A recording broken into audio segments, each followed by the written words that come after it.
Get set. Ready. Good afternoon, fellow Toastmasters and most distinguished guests. Today, I will be your Toastmaster.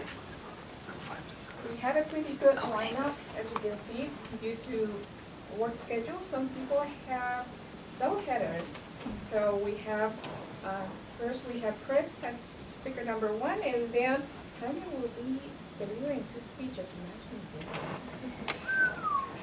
Yes. And since we have a full schedule, I'm going to get the meeting going. I would like to invite Abby to talk about her grammarian role.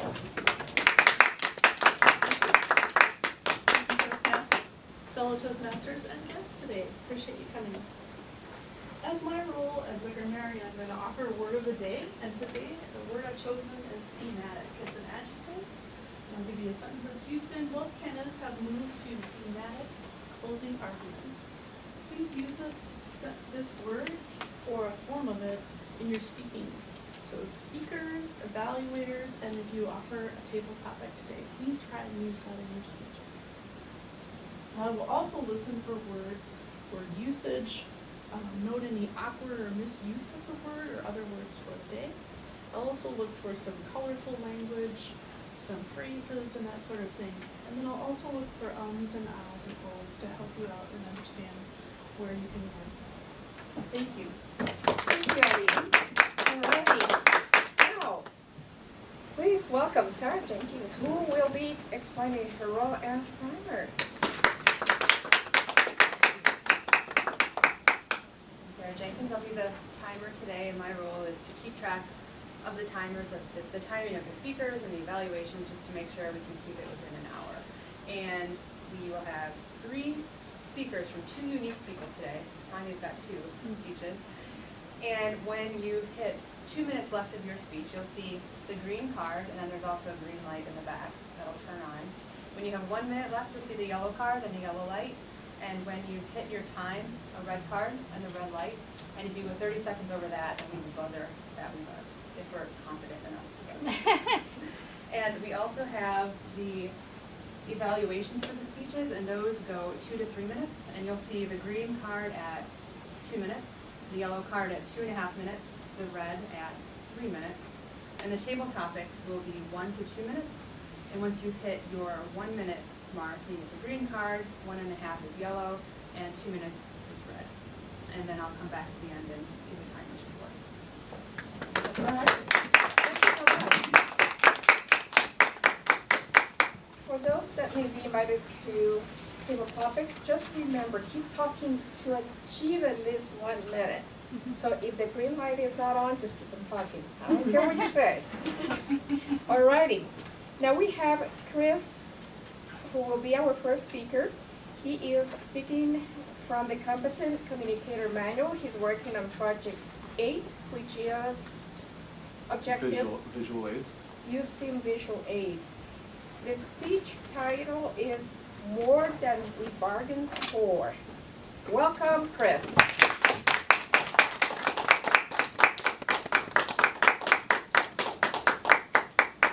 You don't have to keep clapping while I set up the screen here. Hey Chris, where's the timer at? I'm 5 to sorry, 7. it's in the bottom of the back. Okay, thanks. Sorry. I forgot to mention, he has asked for 5 to 7. You can maybe push it in just a little bit. 5 to 7. While this descends, I just want everyone to know that I'm breaking from my usual thematic speech topics and not talking about bread or verbs today.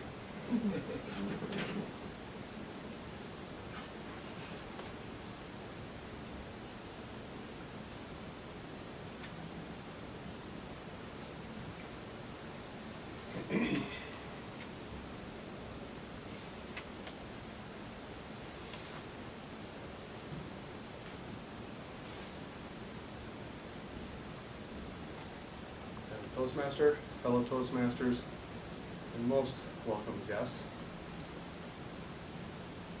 My story starts when I asked my motorcycle enthusiast brother-in-law to see if he could get my 1971 Honda 754 motorcycle, ready to ride again. It had been sitting silent for 8 long years.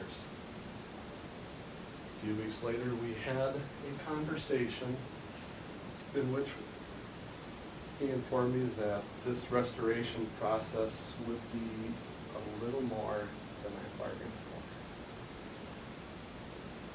After that conversation, I talked to my wife, and for once she agreed with me and decided that I would be allowed to search for a more modern ride. I only test drove a few. One was extremely comfortable, fit just right, but had a little bit of an undiagnosed mechanical issue that didn't want to find out more about. Another one was really fun, but a really, really big beast to ride. And then another one was just way too much fun to have for a man my age. And then I found a month-old ad in Craigslist for a really great deal, and I contacted Joe. Joe, why are you selling this bike? I am 72 years old. Right answer.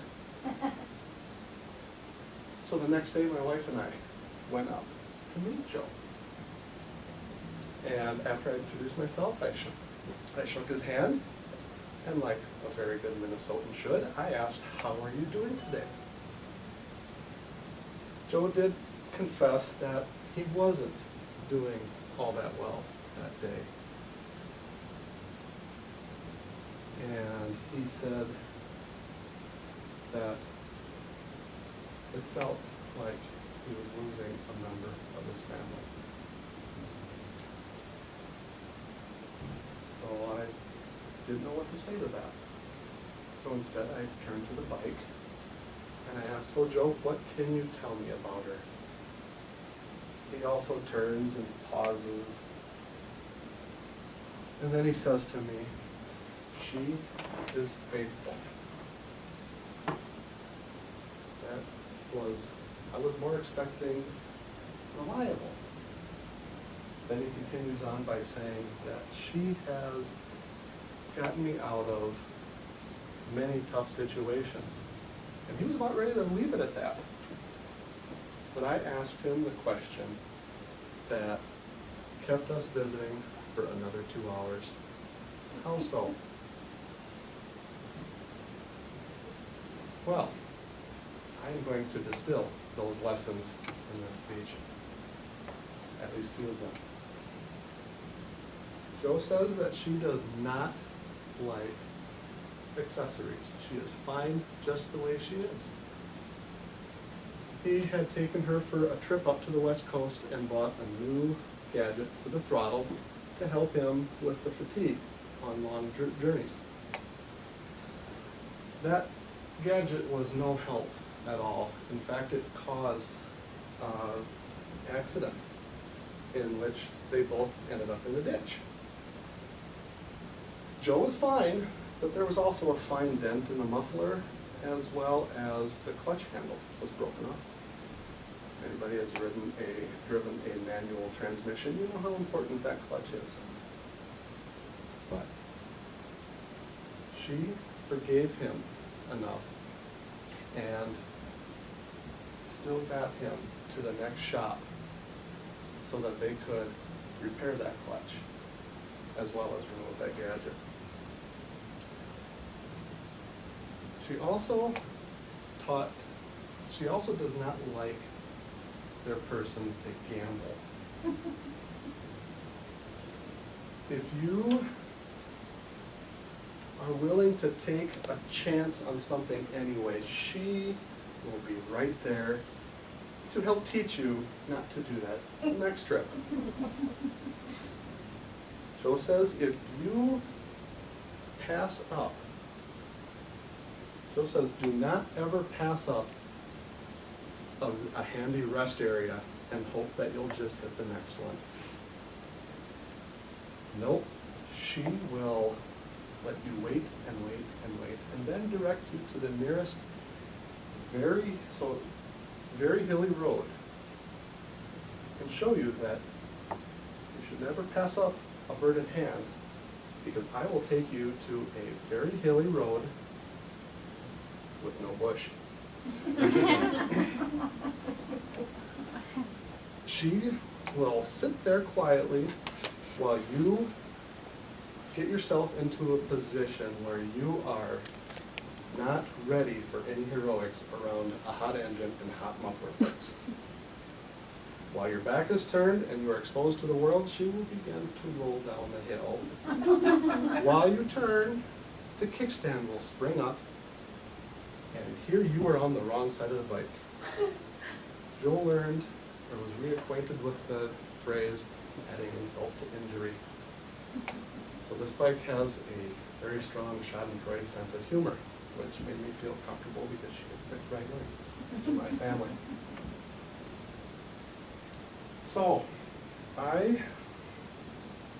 it was a pleasure for me to get to meet Joe and understand how important motorcycles were in his life. I had simply expected to drive on up with my wife, maybe take it to have a test drive, and even smaller chance, purchase and drive home on a used motorcycle. What happened instead? We got more than we bargained for. We gave a very well-loved motorcycle a new family.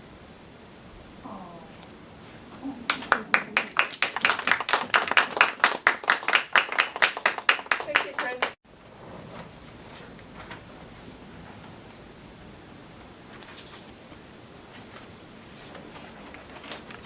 Thank you, Ms. Timer. And now I have the pleasure of introducing the second speaker for today, Tanya. Her speech title is Well Done. She is talking from the Advanced Communicator Storytelling Manual, project number 2. The objective is to create an original story based on a personal experience. Please welcome Tanya. Okay. Well done. Oh, well done. The phrase well done is succinct. I like it. It's 2 words, perfect sentence. And it at least can be used for 2 things: to positively reinforce someone for a job well done, or to order a steak at a fine restaurant. But I would choose medium rare, but many people choose well done. Today, the thematic discourse of this presentation is not on steak, but on positive reinforcement and my experiences in the workforce. And I hope today that you will go away from here with the plan to use the term well done in the future, sincerely, or a term similar thereof. Madam Toastmaster, fellow Toastmasters, and welcome guests. In 2000, my husband and I decided to have a baby. And at the time, I was working for the surgical director and the medical director of liver transplantation at Mayo Clinic. I was also the assistant managing editor of the journal Liver Transplantation. This job had me traveling to Argentina, Berlin, Dallas, Baltimore, Philadelphia, Washington, D.C., to name a few, Boston, to name a few places. And had I been single, that would have been so awesome. And don't get me wrong, it wasn't awesome in the sense that I got to see beautiful places. But it was not awesome because I was away from my children. I had 2 teenage children, and away from my newlywed husband. And I couldn't get pregnant. The stress was incredible. I had never had migraines before in my life, and I started to get them at the end of this job. At this point, we decided that I was going to leave this job and get a stress-free job in a wonderful work unit and have a baby, because we had just bought a 4-bedroom house in Northwest Rochester, and that 1/4 bedroom was for the baby. So I said goodbye to my family, my wonderful work unit, where we played softball, we traveled together, we had a great time. Said goodbye to everybody, and started my new job at this transcription center, second shift out at the Mayo Support Center, and I was so excited to get paid the same money, but have 20 more hours a week to spend with my family. 20 more hours per week. The first week on this job, I loved it. I'm not kidding you, I loved it. I walked in and there was nobody needing me urgently. I just sat down, turned on the computer, put on the headphones, listened and typed, and I swear to you, every day for 5 days, I can't believe I'm making the same amount of money. And I go home, I shut off the computer and there's nothing to think about. I just walk home. I'm like, this is crazy. I can bike to work. I'm like, this, I don't have to wear makeup because no one sees me. I don't have to buy fancy clothes. This is incredible. And I was so happy. And then the next week happened, and you know what? It was really, really boring. It was really boring. Because even though I was afloat, which means you get to do any work you want, any kind of hard work, no matter what it's about, it's really boring having no one to talk to, for me. I'm an extrovert, in case you didn't know. It's really boring. It's not the stories that are boring, but it's just listen, transcribe, make sure it's perfect, save. Listen, transcribe, make sure it's perfect, save. Listen, transcribe, makes perfect, save. And no one even, by the third week, I realized it's felt like no one even knows I'm here. I wonder if they'd notice if I didn't come in tomorrow. Holy crap. This is terrible. And like people, they miss me back at liver transplant. They need me there. There's things to do. So I went home and I talked to my husband about it. He said, it'll be fine, it'll be fine. And lo and behold, I got pregnant, like within a month. And I haven't not had a migraine since. So we're like, well, that was it. All you had to do was go to a boring job, you'd get pregnant. I started crocheting, it was awesome. Okay? We got a dog, I could walk the dog. I mean, it was just awesome. Except for every night I went to work from 2 to 10:30, and every night I went to work, I noticed the miserable people at the desks, and the hunched shoulders, and the reading books, and kind of goofing off, and not doing your best, and all these bad behaviors. And what I noticed about myself was that I was starting to feel like I could succumb to that dismal way of thinking, a dismal, depressed way of being at work. It's just coming in, putting in the dime, and going, well, they're not going to know what I'm doing, so I'll just do the minimum to not get yelled at. And people told me that, I'm going to do the minimum. Worse than that, the atmosphere there was so bad, every supervisor was always trying to leave, every transcriptionist was always trying to leave. The throughput, the turnover was like 30%. Everybody hated it, and what they did was they watched you for a mistake. Oh, you spelled "and" wrong. I hope you don't do that next month, that's corrective action.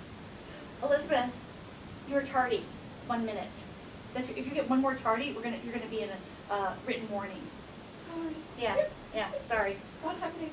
Yeah, sure, I'm watching, don't worry, it'll happen again. In fact, I was hired as a supervisor in that area because I was so bored of typing. So, as a supervisor, I was told to get my corrective action ready. So that, because if somebody's going to do something wrong, you just had to get them right away. Anyway, that's a terrible part of my story. The best part of my story is that I was trained after that on applied behavioral science and performance management. And we turned that place around. I guess 360 means you end up in the same place, so I guess we did a 180, right? Nobody wants to leave there now, unless they're afraid of speech recognition, which is far in Star Wars future. There's plenty of work for what we do right now, just checking documents. Nobody wants to leave. We praise people, we say job well done, because we measure what they do, and we show them what they do, and we tie what they do to the institution's initiatives of the needs of the patient come first, and you got that note turned around a half an hour before their next appointment so the provider could read it, see the patient, and take care of the patient. we do all of these things, and now everybody's telling everybody well done. And I don't know if you've heard about this on the internet at Mayo intranet, but we also praise the dictating providers for a job well done. Because them doing a job well done makes us be able to do more work for less money. The moral of my story, or the moral of what I'd hope to teach you at the end of this story, is that well done is an important phrase to use. It means a lot. Focus on what people need to do well, not what they've done wrong. And if you have a nasty work environment, you can change it. Don't let it get you down. Thank you. That was a really good story. Thank you. Oh, thank you. Well, we are taking the opportunity to write a quick evaluation feedback. I'd like to invite our guests to just briefly tell us their name, where they come from, and why they're here. Jessie? Yes. My name is Jessie Welsh. I work in the Center for Clinical and Translational Science. And I came maybe 2 months ago when you had the open house, and I thought about it, and I'm very busy like we all are, and didn't know if it was for me, but recently in some volunteer work that I do outside of my job, I've had to speak publicly a couple times at City Council and on the news, and I did not feel great about any of those experiences. So I did okay because I watched them all and it was fine, but you don't feel okay when you're doing it. So I thought that this would be a great thing to do to just be better at speaking in public. All right. Yeah. So have you checked other clubs? No, but I know Sarah and Good. Stacy. So yeah. And Well, the time's welcome. good. Welcome. Yeah, we hope to see you soon as an official member. And I'm not sure. I'm Shelley Henry. I'm here visiting. I've come once or twice before, and I work in the Department of Development here at Mayo Clinic, and just looking to improve my speaking ability is kind of one of my professional goals that I have in front of me. So I think I'm ready to join. I brought my paperwork back today, so. Yay! All right. We don't want that, right? Well done. Yay! Good job. Wait a minute. All righty, thank you. Now, while Tanya's twin, or Tanya, she has a split personality, as you can tell, so she'll come back. She was generous enough to volunteer for a second speech. She will be talking about the state of affairs with Toastmasters, the changes being made in our area, and the changes with the contests in 2015. So her speech title is Outgoing Area Governors Talk. And while she's getting ready, she'll let me know. For our guest, Tanya is not only our club member, I believe she's secretary, and also she's area governor. As area governor, she foresees about 4 clubs, different clubs, and she keeps on checking on them and encourage them to be healthy and being in a good status and improving the club membership and activities. Okay, so now I gotta get it to come up on the thing. Why is it coming out, Chris? Oh, there it is, never mind. Glad I could help. And I'll turn the lights down with the conference. And then we're good. There we go. All right. So ladies and gentlemen, welcome Tanya.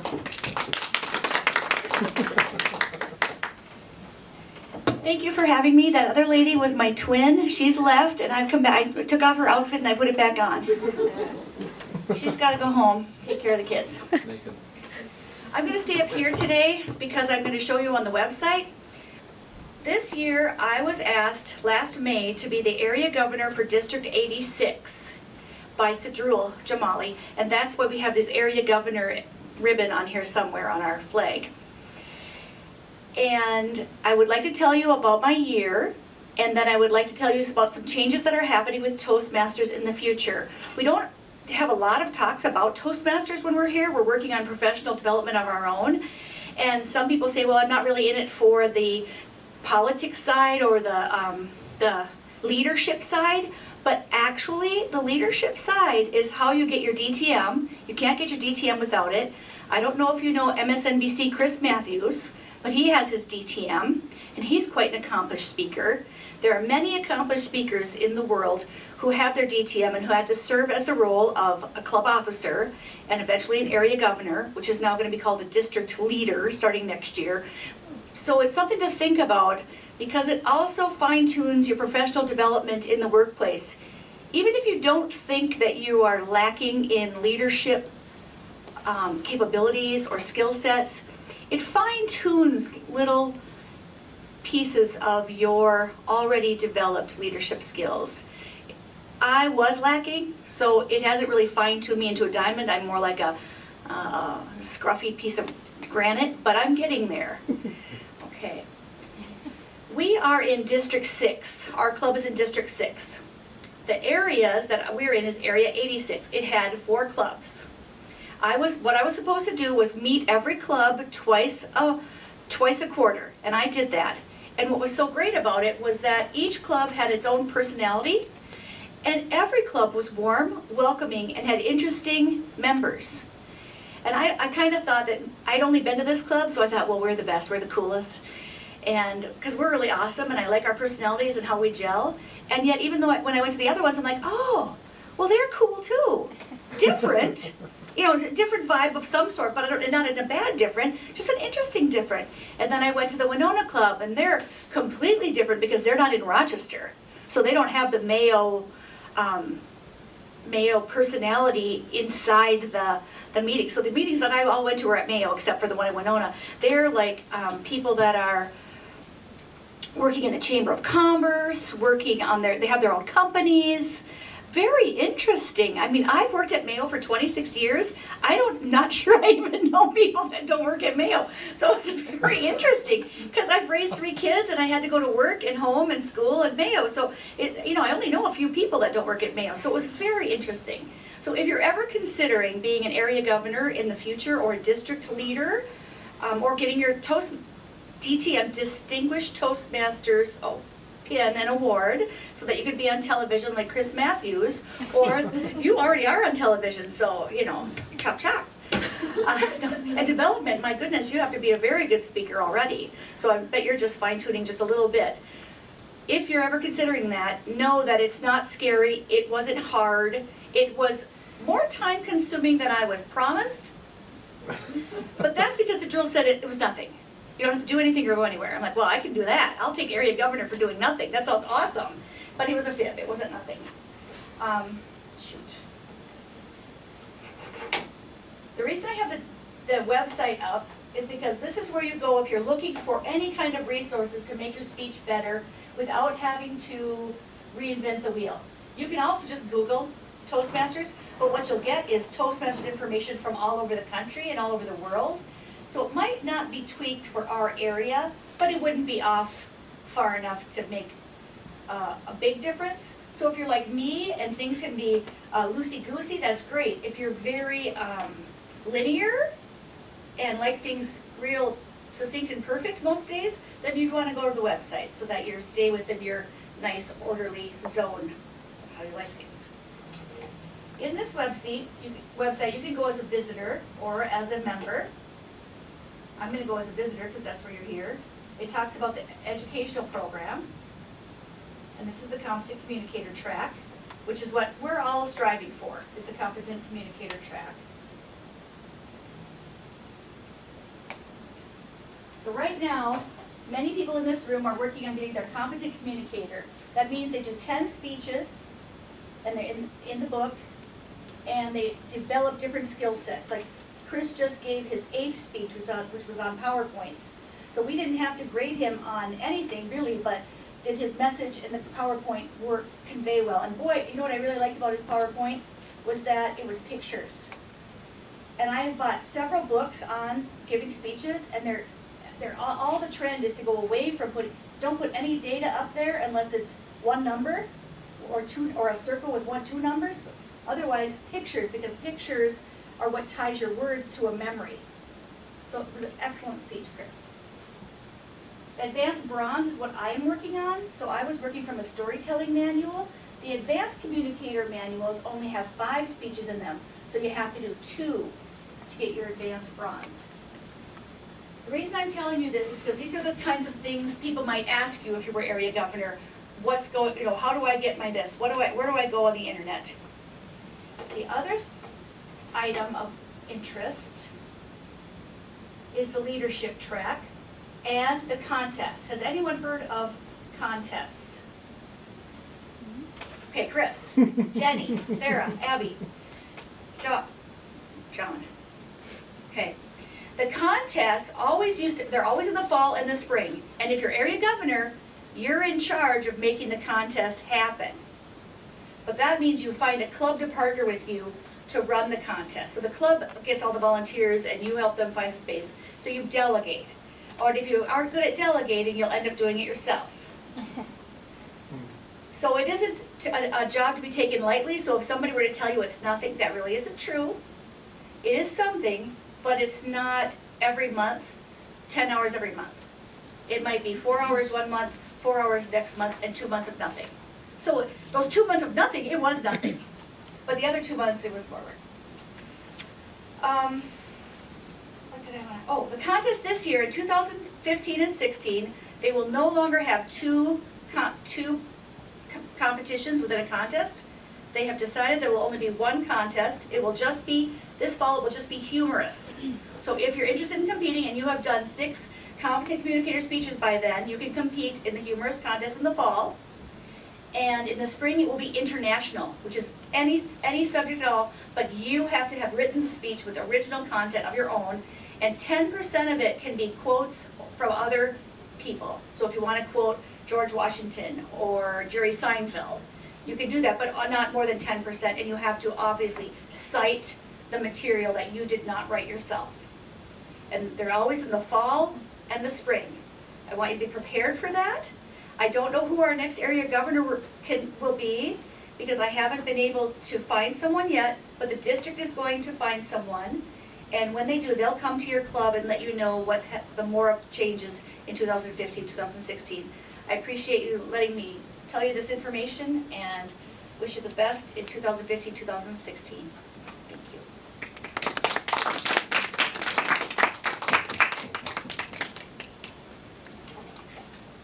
Thank you, Tanya. A minute?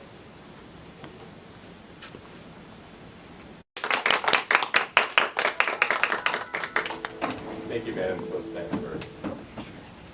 This last week, I survived graduation. When the homeschool kids graduate, the parents get to talk for a couple minutes about their child and their kids. So I had a whole series of topics sent in. At my sister's college graduation from St. Olo, the processional was sent in the clowns. And I thought it was quite humorous of that time. And they had 5 guys from Carleton who ran in partway through the ceremony streaking. So this was many years ago, but it was quite humorous. But I'm looking for a volunteer for the first topic, and maybe our only topic. Okay, Chris.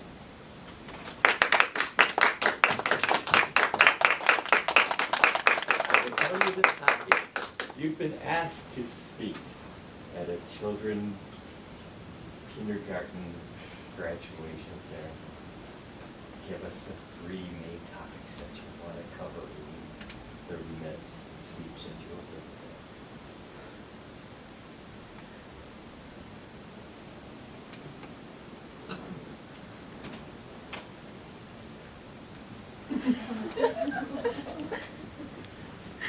Hello, kids.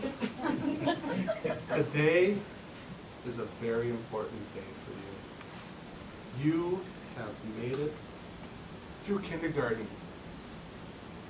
I know many of you have not enjoyed the naps, but In life, we all have to do some things that we're not exactly happy to do, but you know, it really develops some really good character when you do it happily without kicking and screaming. Just so you know, some adults still do that at their work too. They do some kicking and screaming, and it is not pretty. So thank you very much for not embarrassing your teacher and your fellow classmates. You did a wonderful job. Another thing that you did so well with is sharing.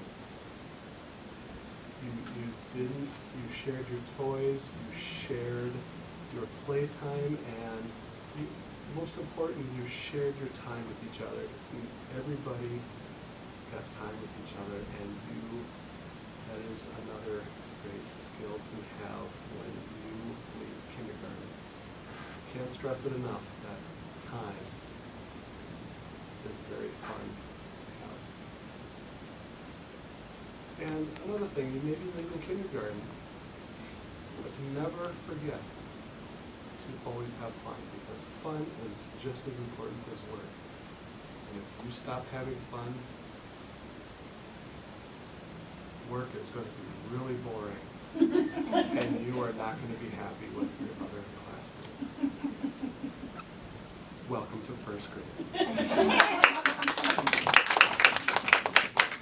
Thank you very much, and thank you for reminding me, Chris. I was one of those children that got bored during nap time. I walked 3 blocks home during kindergarten and crossed a major highway. Thank you, John. Alrighty, now we are starting the evaluation portion of our meeting, and with that, please welcome Sarah, who will be our joint evaluator. Fellow Toastmasters, Madam Toastmaster, and our guests again. This portion of the meeting will be hearing the evaluations of the speeches, which is really useful, not just to the speakers, but also to those of us who want to be better speakers, because there's always some information there that can help all of us become better speakers. And I'll be introducing the evaluators as well as the timer and the grammarian to give their reports at the end. And we will start with our first evaluation, which is Jenny. Please welcome Jenny to evaluate Chris's speech.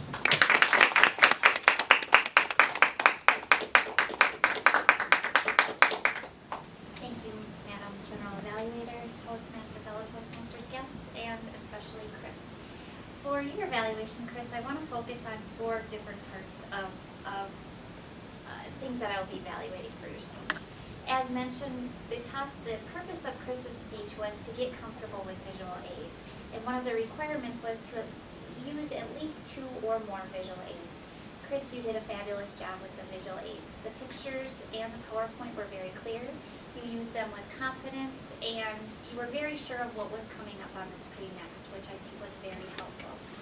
A couple of the questions that we were asked to evaluate on are, were the visual aids appropriate for the speech and the message? And I think all of us would agree that they were very appropriate for the message. They emphasized the points that you were making, the story that you were telling, which I'll get to in just a minute, and different things like that. So thank you for sharing those pictures with us. Next, I want to talk a little bit about the content. The content and what was delivered very well. It was a fabulous story. I think we all enjoyed listening to it. The story of John. And when asked about what his bike was like, it was faithful. The way you were telling, the way you shared the content and the way you were telling your story made me actually feel for John that he had to sell his motorcycle, but really understand that it was a part of his family. If there was one recommendation or suggestion I might make for the content, is just a little bit more of the story. It was a fabulous story, but I'm very curious, how did you get the pictures of John and his motorcycles? I mean, that's not something that you share with somebody who's purchasing your motorcycle, so I'm very curious about that. That was the only thing related to the content that would have been fun to just learn a little bit more about.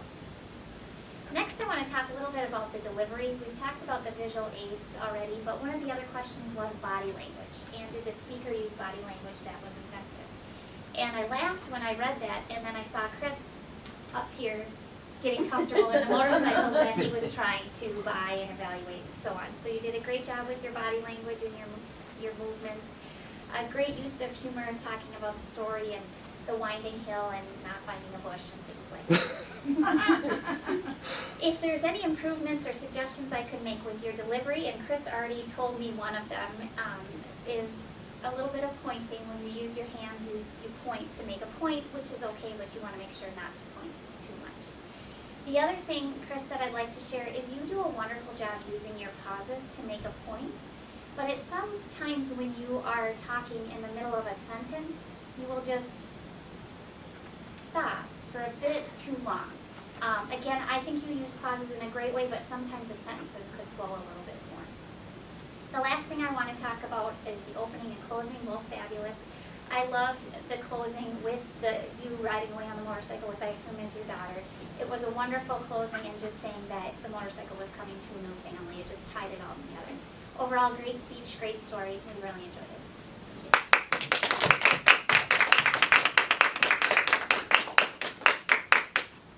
Next we have John to be evaluating Tanya number 1. Oh, No, it's, sometimes we you. switched. Oh, so, Kate. yes, for Tanya. Sorry. For Tanya number 2. We didn't even know until we realized it, so it's okay. All right. Thank you, Madam Evaluator, fellow Toastmasters, and most distinguished guests, and Tanya. Tanya gave a storytelling speech today titled Well Done, and the objectives of the speech was to learn the elements of telling a good story and have that story based on a personal experience. And one of the main other objectives was to use vivid description and dialogue to bring that story to life. So I think, Tanya, you definitely hit your objective on all accounts. You were able to tell us a great story, and you definitely use vivid descriptions. I loved how you started off your story telling us about how you were working for the liver transplant office and traveling and so busy and just having such a full life, but that also with that you had a full life in your personal life, that you were newly married, trying to have a baby, and just that the amount of time that was being taken away from you in terms of being able to be home with your family was getting to be too much. So I think that story started us off with a nice background to have that contrast of like this super exciting, professional life, but then you also have your whole personal life over here that, you needed to find a balance that was going to work for your family and your life.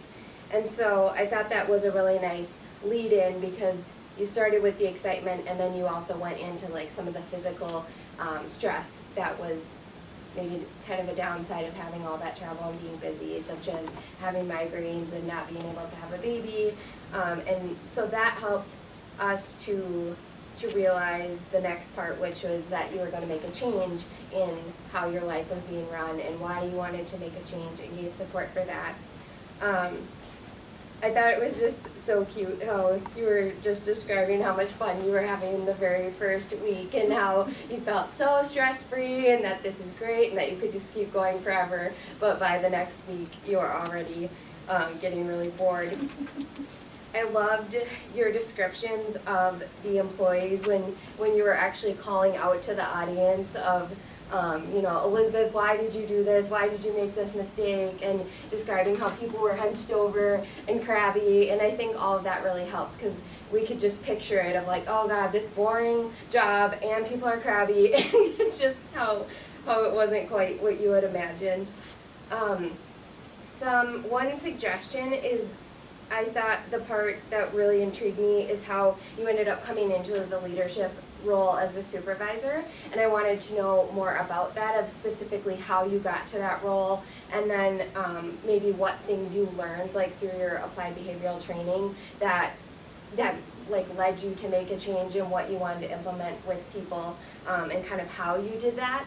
And then I liked how you wrapped it up, basically just giving us the outcome of, because of the changes you did implement, everyone is happy in that work unit, and that things have really turned around and improved, and that everyone wants to work there now. So overall, I thought you did a really great job. Thank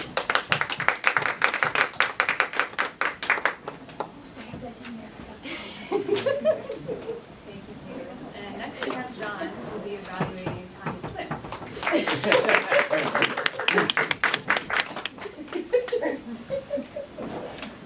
how could I follow that? Talking about the area governors, I thought you did a very good job of communicating. I always like to listen to your speeches, so the humor involved in it. And partway through, I realized, oh yeah, I was supposed to be taking more notes or thinking about what she's saying. Oh no, I'm in trouble. And the use of your words and little phrases, the scruffy piece of granite and not yet a diamond. That was a very good word picture for me. And also the loosey-goosey description that you used. It's like, yes, I can understand that. You did a very good job of explaining some of the duties, and there was limited time, so you couldn't go into everything. And then describing the groups. It's very interesting to hear the description about the Winona group and the not Mayo group, and it's easy for us to forget it's not everywhere is Mayo. I thought you did a good job of using the website and showing us where some of the different things. One suggestion that I have is that you said, where next, or whatever. I think you knew where you wanted to go. If not, just don't say that, just pause and go to it. It adds a little bit of feel of unpreparedness. So, like talking in the examples that you gave in the competent communicator, what they had to do, and the bronze communicator, I think you did a very good job of touching many different areas, talking about the contests and, you know, when they were in the fall and the spring, and if you're not a good delegator, you'd have to do it yourself, which I don't think anybody really wants to do. I just, once again, I love your sense of humor, and would have liked to see a more of a challenge at the end of who's going to be the next area governor, or who's going to step up into the leadership roles in our club for the next year. This would have been an excellent time to tie that in. But I kept on forgetting, because I enjoy your speeches so much that I had to write. Okay. That's You a do a good very point. good job. Very good point. Thank you, John. That was a good point. Thank you, John. And next we'll hear from our grammarian, Abby, to give us a thematic summary of our words.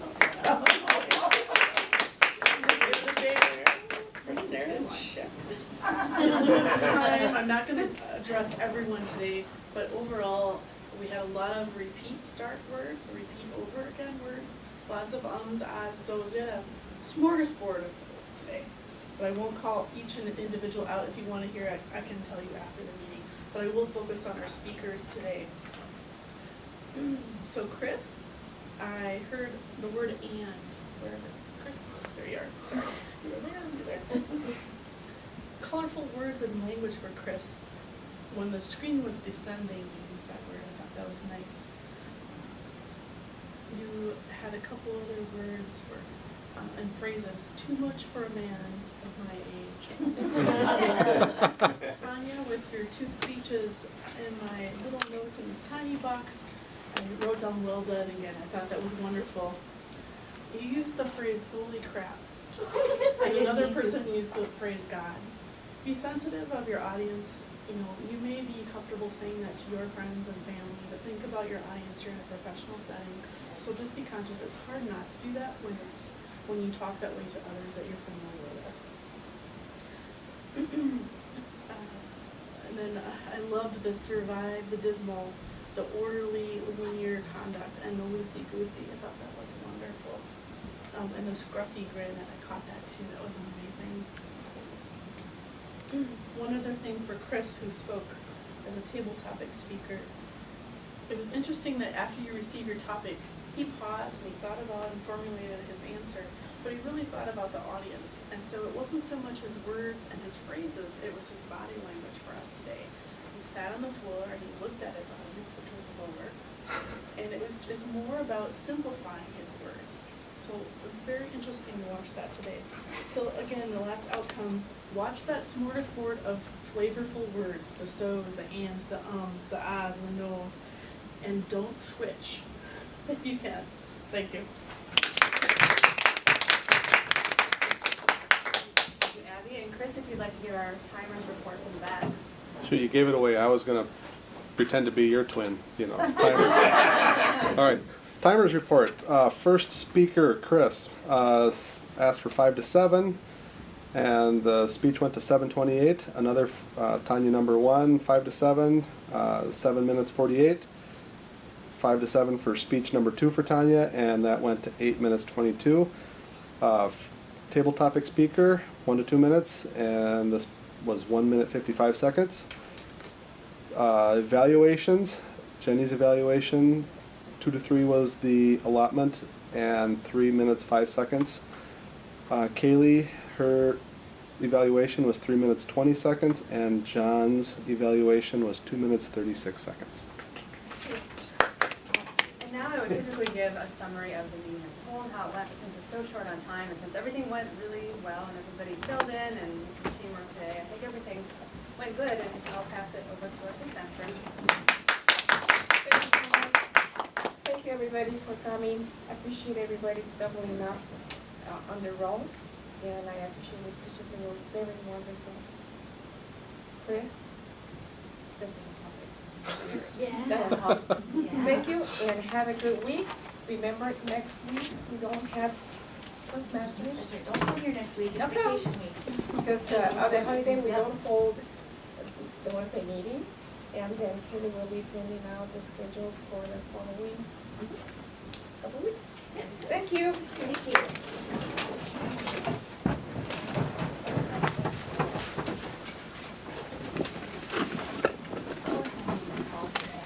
So, wanna join? You have it? I had some in my Oh, yeah. evaluation. Yeah, I think everybody had a few. It wasn't that, the only thing that talking about. Okay.